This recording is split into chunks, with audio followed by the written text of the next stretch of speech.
So Brooke's 18 months now, and he's been rear facing this whole time in his car seat. So I've looked at him and I feel like his legs are getting a little bit squashed and he's touching the back of the seat.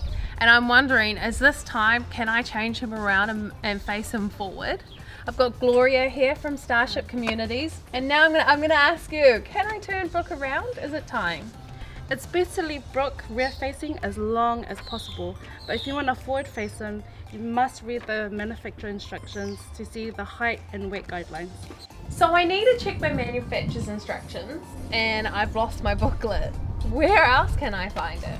Well, you can find the instructions on the side of the car seat or behind it. Oh, cool.